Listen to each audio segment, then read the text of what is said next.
usul ke-69. Hadis-hadis yang selalunya dijadikan dalil oleh orang-orang yang mengharuskan bertawassul dengan zat. Zat maknanya diri Nabi SAW, pangkat, kedudukan atau haknya, sama ada ketika baginda masih hidup, sebelum dilahirkan atau setelah wafat, tidak ada satu pun yang sahih dan sarih. Sarih makna terang, jelas. Kalau ada pun yang dikatakan sahih, ia tidak sarih. Dan kalau ada yang sarih pula, ia tidak sahih. Kalau ada yang jelas pula, itu tidak sahih. Kebanyakannya sama ada maudhu' atau dhaif sangat. Hadis-hadis bertawassul dengan orang-orang lain selain Nabi kita Muhammad sallallahu alaihi wasallam, lebih teruk lagi keadaannya.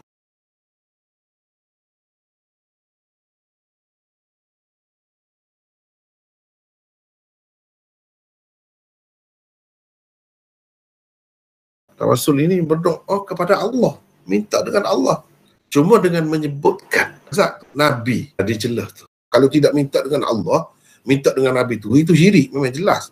Tawassul ini minta dengan Allah, dengan menyebutkan nama Nabi dicelah tu. Kalau kita kata menyebutkan cinta kita kepada Nabi, bukan zat tu orang panggil tu. Cinta kita, iman kita kepada Nabi, itu lain. Itu termasuk dalam amal soleh. Itu boleh, yang dibenarkan.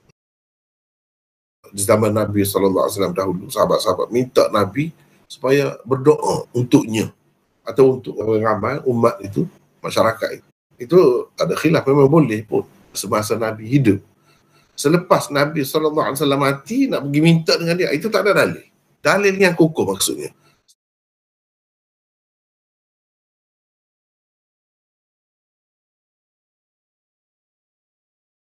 Perlu sekali diketahui bahawa bukan tak ada langsung tawassul yang dibenarkan dalam Islam. Malah ada beberapa bentuk tawassul yang disepakati tentang keharusannya oleh para ulama.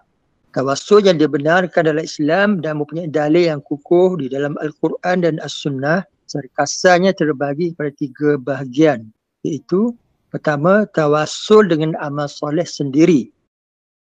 Tawassul dengan menyebut nama-nama Allah, sifat-sifatnya atau perbuatannya. Tawassul dengan Rasulullah sallallahu alaihi wasallam atau orang-orang soleh yang lain semasa hidupnya supaya berdoa atau beristighfar untuk kita.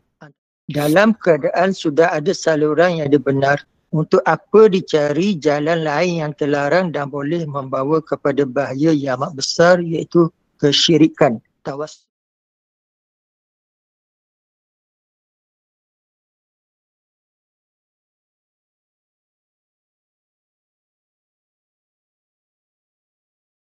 Rasulullah SAW bersabda setelah Adam melakukan kesilapan, yakni dengan memakan pokok yang dilarang Allah, dia berkata, "Ya Tuhanku, aku memohon kepadamu dengan hak Muhammad." Maka Allah bertanya, "Wahai Adam, bagaimana engkau kenal Muhammad sedangkan aku belum lagi menciptakannya?" Jawab Adam, "Ya Tuhanku, bila aku mengangkat kepala setelah engkau menciptakan daku dengan tanganmu, dan setelah engkau tiupkan ruh daripadamu ke dalam tubuhku, aku nampak tertulis di tiang-tiang arasy, La ilaha illallah Muhammadur Rasulullah. Maka tahulah aku bahawa engkau tentu tidak akan meletakkan bersama namamu kecuali nama seseorang yang paling dicintaimu." Lalu Allah berkata, "Benar katamu itu, wahai Adam. Sesungguhnya dia adalah makhluk, yakni orang yang paling aku cintai. Berdoalah kepadaku dengan haknya. Sudah aku ampunkan dikau. Kalaulah tidak kerana Muhammad, aku tidak menciptamu."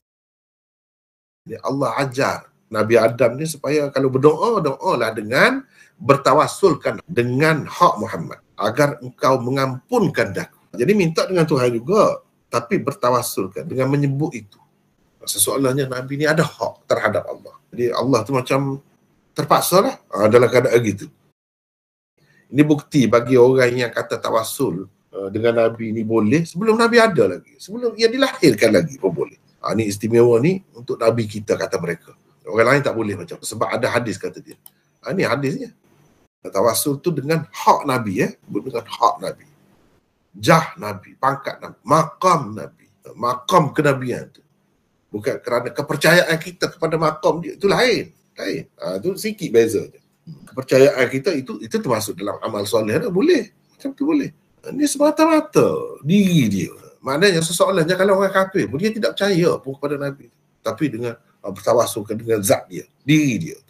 Seseorangnya bolehlah kalau macam tu. Tak boleh.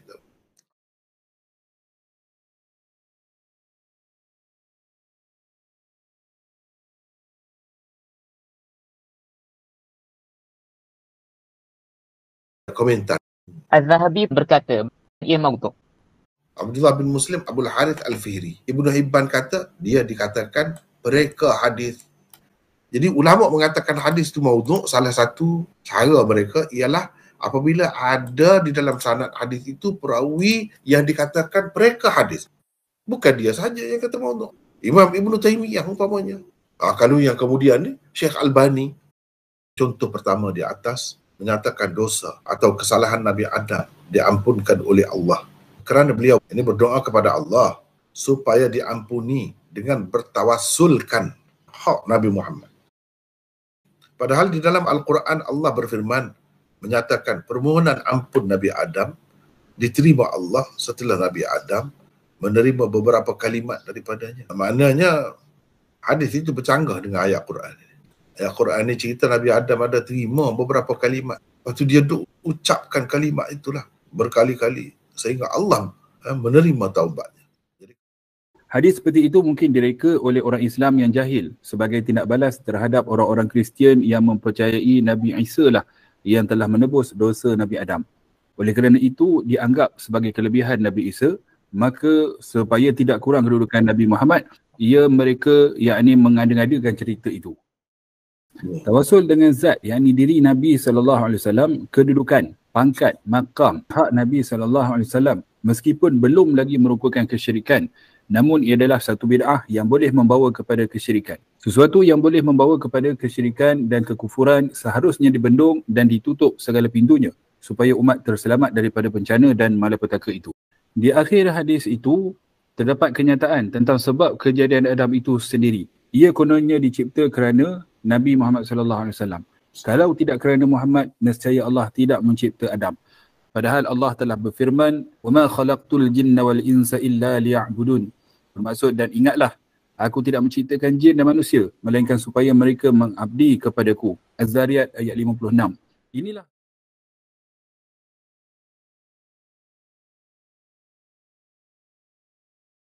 Contoh kedua, tawassul dengan jah, kedudukan, pangkat. Jadi pangkat Nabi itu, pangkat wali itu. Tawassalu bijahi fa inna jahi indallahi azim. Bertawassullah dengan pangkat, yang menyebut pangkatku. Sesungguhnya pangkatku di sisi Allah amatlah besar. Mana sebut di hadapan Allah tu, Nabi ni, pangkat ni. Seseolah kita tunjuk kepada raja, ni, saya bawa ni menteri ni, di hadapan kamu, seseolahnya.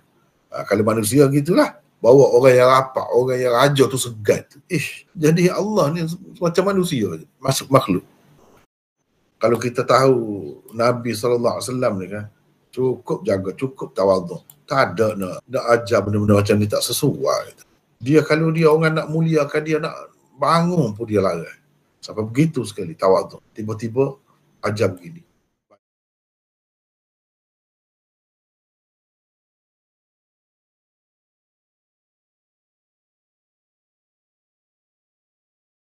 Komentar. Apa yang dikatakan sebagai hadis ini tiada langsung asalnya. Ia tidak ditemui bersanad di dalam mana-mana kitab hadis sekalipun. Para ulama hadis bersepakat tentang karut dan maudhu'nya hadis yang dikemukakan sebagai contoh kedua di atas. Ia juga tidak tersebut di dalam mana-mana kitab hadis yang mu'tabar.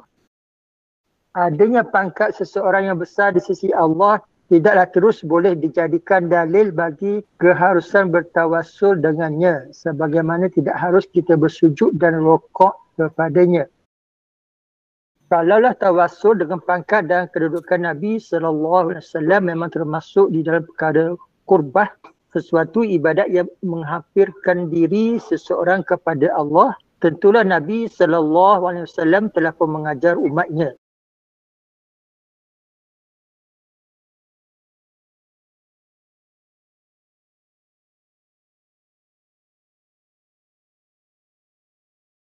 Man bin Hunayf meriwayatkan bahawa ada seorang lelaki buta datang kepada Nabi SAW lalu berkata, berdoalah kepada Allah agar dia menyembuhkan daku. Nabi SAW bersabda, kalau engkau hendak, boleh aku doakan.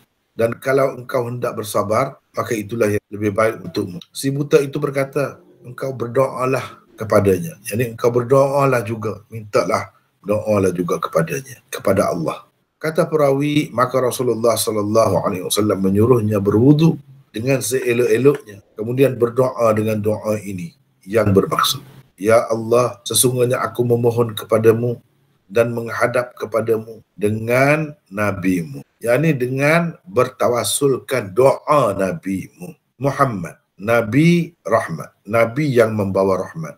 Sesungguhnya aku menghadap kepada Tuhanku dengan bertawassulkan doamu supaya ditunaikan hajatku. Oh Tuhan, engkau terimalah doanya untukku.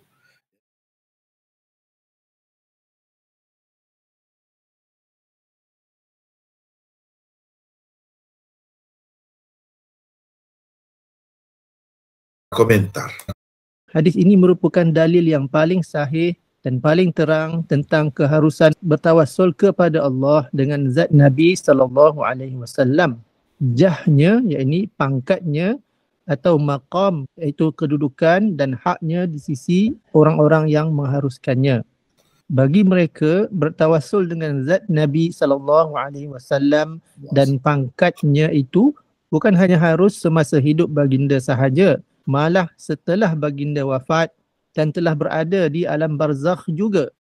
Alasan mereka, zat Nabi dan pangkatnya itu tetap kekal walaupun setelah baginda wafat.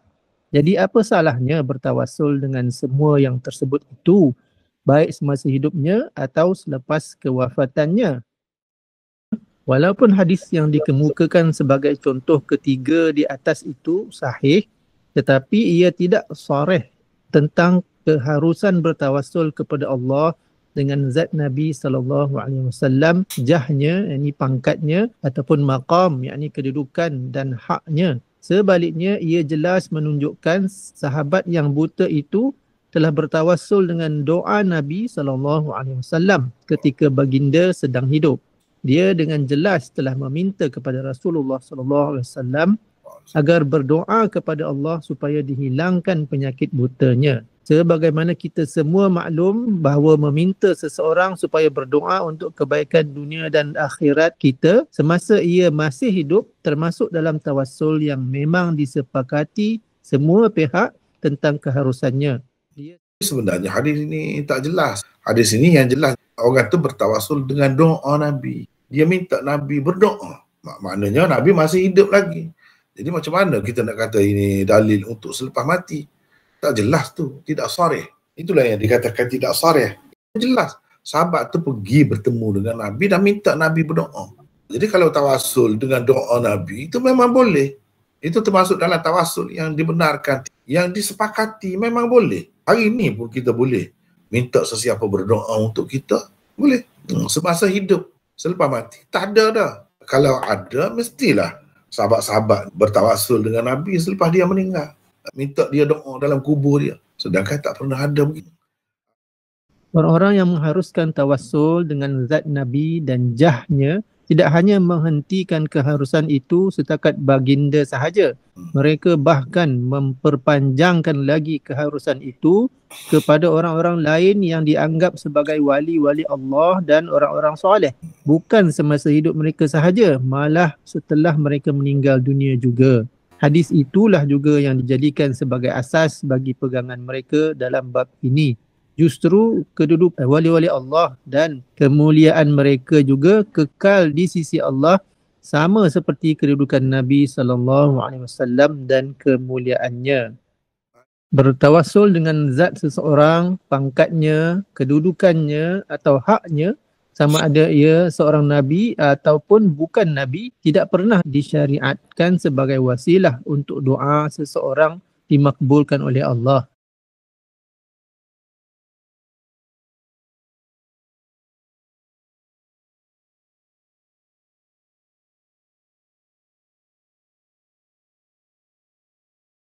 golongan yang beria-ia sangat mempopularkan amalan tawassul di kalangan umat Islam hari ini, terutamanya di kubur-kubur, lalunya akan mengemukakan hadis di bawah ini.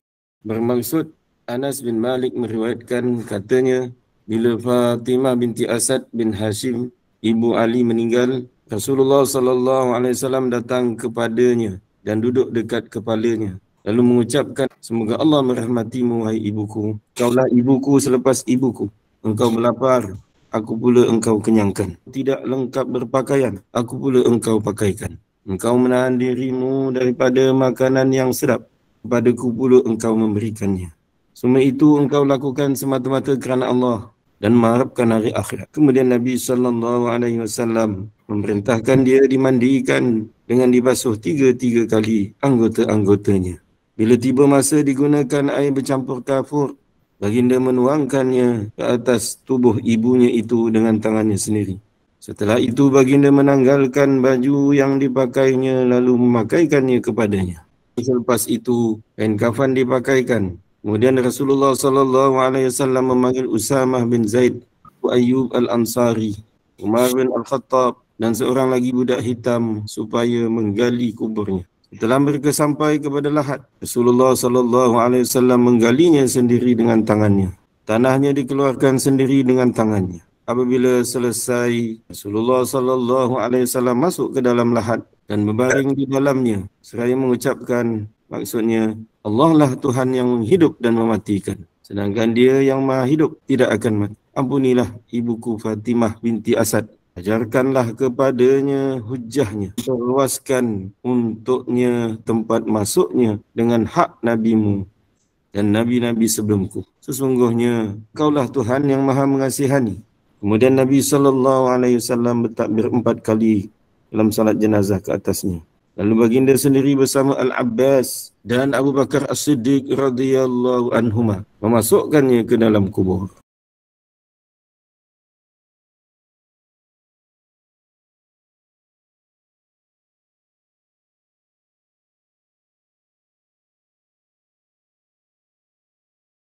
Komentar. Perawi bermasalah yang terdapat di dalam sanadnya dan menyebabkan ia telah dianggap sebagai hadis mungkar, yakni hadis yang dhaif sangat, ialah Rawh bin Salah. Kata At-Tabarani, Rawh bin Salah bersendirian dalam meriwayatkannya daripada Sufyan. Hanya dia sahaja daripada sekian ramai anak-anak murid Sufyan meriwayatkannya daripada Sufyan. Soalnya, kenapa anak-anak murid Sufyan yang lain tidak meriwayatkannya? Ahmad bin Abdullah bin Yunus Al-Yarbu'i berkata, banyak hadis mungkar diriwayatkan daripadanya. Alasan hadis Rawh itu meskipun dhaif, dia masih boleh dipakai dalam bab fadail amalan dan bab targhib atau terhib. Sedangkan tidak ada apa pun di dalamnya yang boleh dikategorikan sebagai fadail amalan atau boleh digunakan untuk targhib dan terhib. Ia hanya berkisar di antara harus atau tidak harus sahaja. Kalau begitu, ia berkaitan dengan hukum.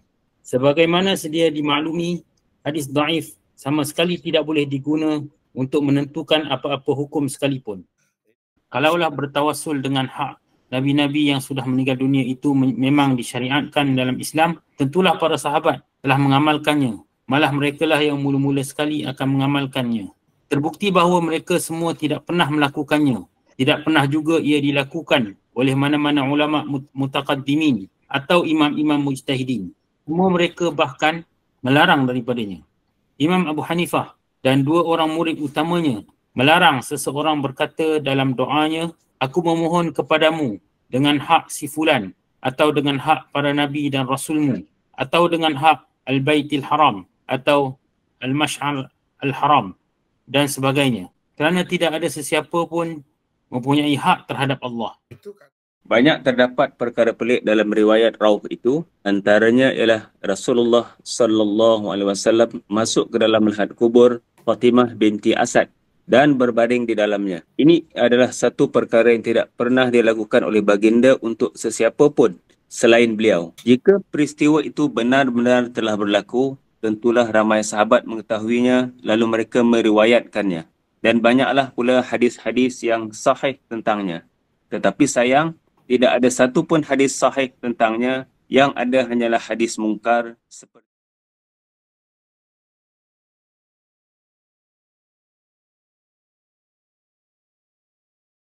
Ada bezanya antara istighathah dengan tawassul ini. Hari ini saya nampak bercelaru sangat. Kalau kita dengar betul-betul, sebenarnya orang bercakap tu dia tak faham sebenarnya apa beza istighathah dengan tawassul. Dia anggap benda sama, jadi bercampur bau. Dia sendiri pun agaknya tak faham apa beza antara istighathah dengan tawassul. Sedangkan istighathah itu memang tidak dibenarkan. Tidak dibenarkan. Tawassul ada yang dibenarkan, ada yang tidak dibenarkan.